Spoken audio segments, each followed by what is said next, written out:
You are standing in a village square in the south of France. The year is 1209, July. The air still smells of smoke. The number that reached Rome was 20,000 dead. Whether exact or inflated, the meaning was unmistakable. Béziers had been turned into a warning. Not soldiers, not rebels, not an army that refused to surrender. Families, merchants, a bishop who tried to negotiate, a city that burned. One question, one order. That is all it took. How do you tell the heretics from the faithful in a city of thousands? The papal legate's answer, as history remembered it, was simple: kill them all. God will know his own. Whether those exact words were spoken or whether they became the story the aftermath deserved, they have followed Béziers for 800 years. This was not a normal battle. Béziers had been offered a choice: surrender the suspected heretics, hand them over, and perhaps the army would leave. The citizens of Béziers refused. And in a single afternoon, one of the great cities of southern France was turned into smoke, because the Cathars were worth this, worth burning a city to the ground, worth a crusade launched not against Muslims in Jerusalem, but against Christians in the south of France. So who were they? What did they believe that was so dangerous the Pope sent an army? And why did the Church not just silence them, but erase them? This is not a story about a medieval cult. This is not a story about superstition. This is a story about a civilization living, breathing, woven into the fabric of an entire region of Europe that the medieval church decided had to be unmade, completely, permanently. From the record, tonight we follow the Cathars. The story begins not with fire, but with a question, one that had been circling through the villages and market squares of southern France since the early 12th century. A quiet question, dangerous precisely because it was quiet. If God is good, why is the world like this? The Cathars had an answer. Their theology was built on a radical premise. The world itself had been made by evil, not by the God of light, not by the true God of spirit, but by a darker creator who had trapped human souls inside flesh. For some Cathars, this evil creator was almost a second god. For others, a rebel power beneath the true God. But the conclusion was the same. The visible world was not holy. It was a trap, the creator of everything you could see, touch, and suffer. Hunger, disease, war, the cold of a medieval winter, the grief of losing a child. All of it belonged to a world designed to keep humanity imprisoned. The good God, the God of light, of spirit, of the New Testament, existed beyond the material world, unreachable through priests, unreachable through sacraments, unreachable through the church. This is where the danger lived. Because the Cathars were not arguing about rituals or relics, they were arguing that the entire architecture of the medieval church, its buildings, its hierarchy, its claim to exclusive access to salvation, belonged to the wrong world. The corrupt world, the prison world. They called the Catholic Church the Church of Rome, and many of them saw it not as holy authority, but as part of the evil system that kept souls trapped. In the village squares of Languedoc, the southern French region stretching from the Pyrenees to the Rhône, this message did not cause panic. It caused relief. These were people who had lived through famine, through disease, through hunger, through lords raising taxes, through priests collecting tithes, through a world where suffering was explained as God's will, and salvation was guarded by men in robes. The Cathar message gave the material world a new name, a prison, and it offered a key. And here is the detail Rome could not tolerate. If the Cathars were right, if this world was built by the wrong power, then the church was not the path to heaven. It was part of the prison. The Cathars were divided into two groups. Understanding this division is essential to understanding why they survived as long as they did and why the church feared them as deeply as it did. The first group were the credentes, the believers. They lived ordinary lives. They married, worked, raised families, paid taxes. They believed in Cathar theology that the material world was a trap, that the soul was imprisoned in flesh, and that salvation meant escape from the visible world. But they were not required to live by the strictest demands of the faith. For many ordinary believers, one ritual mattered above all. The ritual they hoped to receive before death, the consolamentum, a laying on of hands, a spiritual baptism, a ceremony that marked the soul's final break with the corrupt material world. For the second group, it was the ceremony of becoming. For the dying, it was the final hope of release. The second group were the perfecti, the perfect, the Cathar spiritual elite, men and women, and that detail is not small. Women could become perfecti. Women could administer the consolamentum. Women could teach. Women could lead communities. In the 12th century, this was not reform. It was revolution. The perfecti had renounced almost everything that tied a soul to the material world. No meat, no eggs, no dairy, no sexual contact, no property. They owned almost nothing. Plain clothing, sacred texts, whatever they needed to keep walking. They could not lie. They could not kill, including animals. They could not swear oaths. In a medieval world built almost entirely on sworn loyalty, military duty, inheritance, land, and obedience, this was not just spiritual discipline. It was a political statement. A starving peasant did not need a theological debate. He only had to compare the bishop's table with the perfectus's empty hands. When a perfectus walked into a village, thin, clean, carrying nothing, and sat beside a peasant who had lost his harvest, the contrast with a local bishop collecting tithes on ruined crops needed no explanation. It explained itself. This is why the Cathars spread. Not through armies, not through forced conversion, not through violence, but through the visible distance between what the church promised and what the perfecti lived. By the late 12th century, Catharism had spread through much of Languedoc. The Count of Toulouse Raymond VI, one of the most powerful nobles in southern France, was not necessarily a Cathar himself, but he protected a world where Cathars could survive. His lands sheltered them. His roads were often safe for them. His court existed in a region where Cathar believers, sympathizers, and noble protectors had become part of the social fabric. The Cathars had bishops. They had organized communities. They had structure. They were not a fringe movement. They were a functioning alternative institution. And in Rome, a new pope was watching. Before we continue, let me know down in the comments below where you are joining in from and what time it is for you. Innocent III became pope in 1198. He was 37 years old, formally trained in theology and law. In his own letters, he described the papal office as standing between God and man, above earthly rulers, beneath only heaven. He was not a man who tolerated competition. By the time he turned his attention to Languedoc, he had already attempted the diplomatic solution. He sent Cistercian monks to debate the Cathars publicly. He dispatched legates. He wrote letters to Raymond VI of Toulouse, demanding action against heretics sheltering in his territory. None of it worked, because the problem was not only a matter of argument. You cannot easily debate someone out of a theology that explains their lived experience better than yours does. The Cathars looked at the suffering of 12th century southern France and said, "The material world is evil. Look around you. Look at the evidence." The church looked at the same suffering and said, "Submit to the sacraments. Obey the hierarchy. Your reward is in the next life."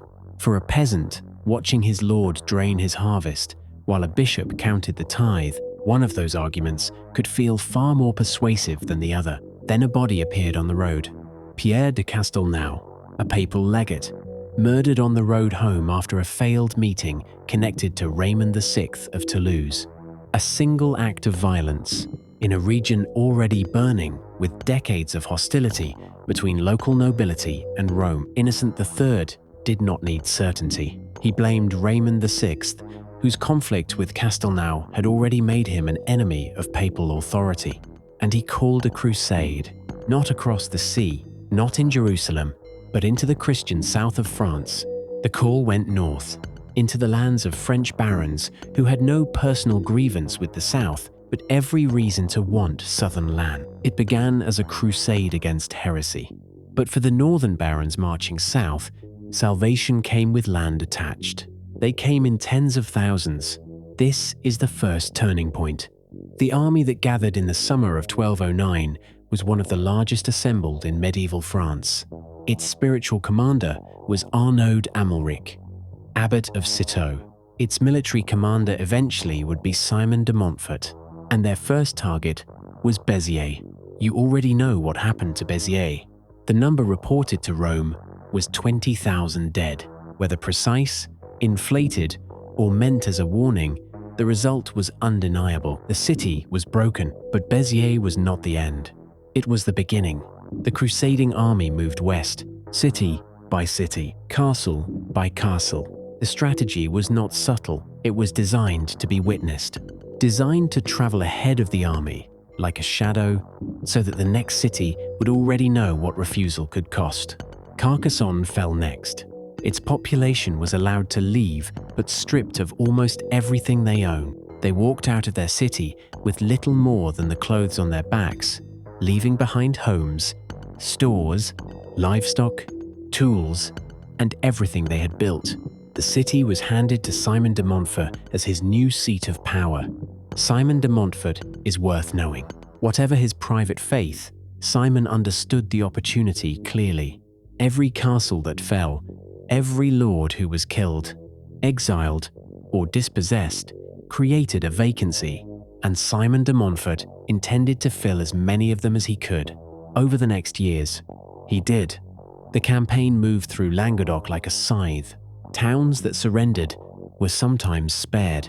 Towns that resisted were not. At Minerve, in 12010, around 140 perfecti were given a choice: recant and live, refuse and burn. They refused. This detail matters. The Crusaders had expected wavering. They expected the perfecti thin, hungry, surrounded by an army and with nothing left to lose, to choose life over theology. But for the perfecti, death did not mean defeat. Their theology had already taught them that the body was a prison. The fire was not simply punishment. It could be imagined as the final door opening. And this is where the story changes. The church realized that military force alone was not enough. You could burn a perfectus. You could burn 100 perfecti. You could burn entire cities. But you cannot burn an idea that had already taken root through decades of preaching, through whispered rituals, through deathbed consolamentum ceremonies, through private homes, farmhouses, cellars, and mountain villages across Languedoc. To destroy the Cathars completely, you needed something different. You needed names. The Crusade could burn bodies. The Inquisition learned how to burn memory. In 1233, Pope Gregory IX gave the search for heresy a sharper weapon: papal inquisitors. And in the south of France, their central prey was clear: the Cathars who had survived the Crusade. The inquisitors were Dominican friars, trained theologians, precise in interrogation, authorized by Rome, with power that could cut across local bishops, local lords, and village loyalties. Their method was methodical. They summoned entire villages, every person, every age, and they asked questions. Have you seen a perfectus? Have you spoken with one? Have you received the consolamentum? Do you know anyone who has? The answers were recorded, cross-referenced, compared. A name given in one village could be used to summon someone in the next. A memory from 5 years earlier could become evidence. A deathbed ritual could become a charge. A daughter's fear could become a line in a register. Imagine a daughter in a village near Toulouse, watching her mother die. The Catholic priest has not come, but 2 perfecti arrive quietly. After dark, they place their hands over her. They whisper the consolamentum. The mother dies in peace. 5 years later, an inquisitor arrives at the village and asks who was in the room that night. The daughter's name is written down. This is the mechanism that unmade Languedoc. Not only armies, Not only sieges, a quill, a register, a question asked quietly at a kitchen table, because the Inquisition did not only pursue the living, it exhumed the dead. If a Cathar believer had died before they could be charged, their bones could be dug up and burned publicly. Their property could be seized, their children could be disinherited. Death offered no protection. The record followed you beyond it. The credentes, the ordinary believers, the ones who had lived normal lives and simply believed that the world was a prison, discovered there was little safety in being ordinary. A perfectus who had administered the consolamentum 40 times, and a grandmother who had received it once on her deathbed, could both appear in the machinery of heresy. Both could be condemned, both could be erased. By the mid-13th century, the Cathar movement had been compressed from a civilization into a remnant, no longer woven openly through the fabric of Languedoc, now hiding inside it, in mountain villages, in remote farmhouses, in the high country of the Pyrenees, where one fortress still stood, Montségur, a castle on a peak in the Pyrenean foothills. More than 500 meters above the valley floor, 300 Cathars perfecti and credentes both had gathered there as the inquisitors worked through the lowlands below, an act of defiance, or refuge, perhaps both. In 1243, a royal army surrounded it. The siege lasted 10 months. In March of 1244, the defenders negotiated terms. Anyone who recanted would be given penance and allowed to live. Anyone who refused would burn. More than 200 Cathars perfecti and believers both left Montségur on the morning of March 16th, 1244. The sources remember them going to the fire without mass recantation. No last-minute collapse, no surrender of belief, just a procession down the mountain, into smoke. The fire at Montségur was not the end. It only looked like one.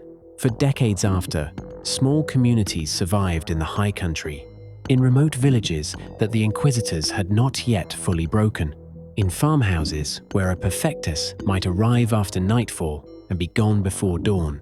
One of the last men still carrying the movement was Guillaume Belibast. He had been a shepherd before he became a perfectus. He escaped from prison once. He spent years moving through the villages of the Pyrenean foothills, administering the consolamentum, teaching, hiding, and staying just ahead of the inquisitors who were always closing in. In 1321, he was betrayed, not simply by an enemy, by a man he had trusted, a man drawn into the machinery of the Inquisition and sent back to find him. Belibast was burned at the stake in the autumn of 1321. He is remembered as the last known Cathar perfectus. After him, silence. Almost no Cathar writing survived. Their Gospels, their theological treatises, their letters, their records, their own histories of themselves, burned, confiscated, lost. What we know of Cathar theology today, we know largely from the inquisitorial records that condemned it. We understand what the Cathars believed through the words of the people who destroyed them. Think about what that means. The daughter in the village, near Toulouse, whose name was written in a register, the perfecter, who walked toward the fire at Minerve, the shepherd who spent years moving through the mountains, trying to keep something alive. They believed the material world was designed to imprison the human soul, that everything visible was a trap laid by a power that wanted you here, suffering forever. And the institution that disagreed so profoundly it sent an army ensured that the version of their story most likely to survive was the version written by their enemies. History is written by the victors, but sometimes history is also written by the people who decided there should be no other version.